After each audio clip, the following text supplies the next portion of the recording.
चलिए दोस्तों, अब हम यूजीन सैंडो के व्यायाम नंबर 7 को समझ लेते हैं। दोस्तों, इस वीडियो में मैं जिस प्रकार से व्यायाम नंबर 7 को कर रहा हूँ, इसी प्रकार से आपको यह व्यायाम दोहराना है।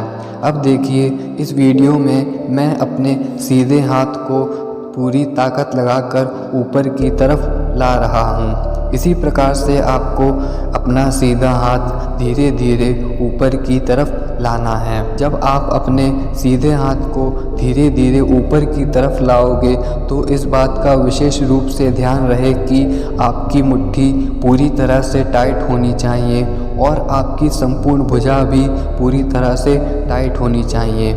जब आपकी संपूर्ण भुजा पूरी तरह से टाइट होगी तो ही आपकी मांसपेशियां शक्तिशाली बनेगी, आपके स्नायु मंडल भी शक्तिशाली बनेंगे। दोस्तों, अब मेरा सीधा हाथ पूरी तरह से कंधे की सीध में आ गया है। इसके आगे आपको हाथ ऊपर की तरफ नहीं ले जाना है, आपको हाथ यहीं तक रखना है। अब आपको 2-3 सेकंड ताकत लगाए रहने के बाद धीरे धीरे अपने सीधे हाथ को नीचे की तरफ पहले की अवस्था में लेकर जाना है। जब आपका सीधा हाथ धीरे धीरे नीचे आएगा तो उसी गति में आपका उल्टा हाथ भी ऊपर की तरफ धीरे धीरे जाएगा। आपके दोनों हाथ अब क्रिया में आ जाएंगे। आपको दोनों मुट्ठियों को टाइट करके रखना है और दोनों ही भुजाओं को संपूर्ण रूप से टाइट करके रखना है। आपको दोनों भुजाओं की गति समान रूप से रखनी है।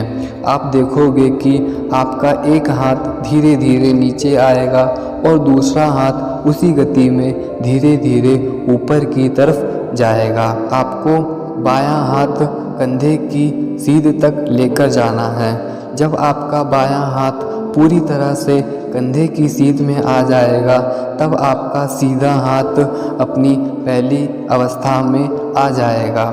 इस प्रकार से आपको यह व्यायाम करके दोहराना है और इस अवस्था में आने के बाद आपके व्यायाम का एक रेप्स माना जाएगा। इसी तरह से आपको इस व्यायाम के भी 2 से 3 रेप्स लगा देने हैं। यह व्यायाम देखने में तो सरल लग रहे हैं, लेकिन जब आप इस व्यायाम को करोगे तब आप स्वयं अनुभव करोगे कि इन व्यायाम को करने में कितनी अधिक ताकत लगानी पड़ रही है।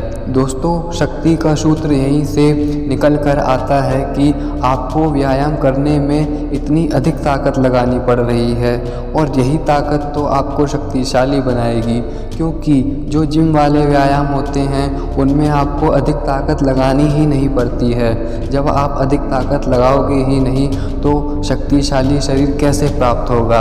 यही तो यूजीन सैंडो के असली व्यायाम हैं, जिन व्यायामों को करके आप शक्तिशाली बनोगे। तो आशा करता हूँ आप यूजीन सैंडो के इस व्यायाम को पूरी तरह से समझ गए होंगे। आप इस वीडियो को एक बार फिर से देखिए, आप पूरी तरह से व्यायाम को समझ जाओगे। तो अब हम यूजीन सैंडो के व्यायाम नंबर 8 की चर्चा अगली वीडियो में करेंगे।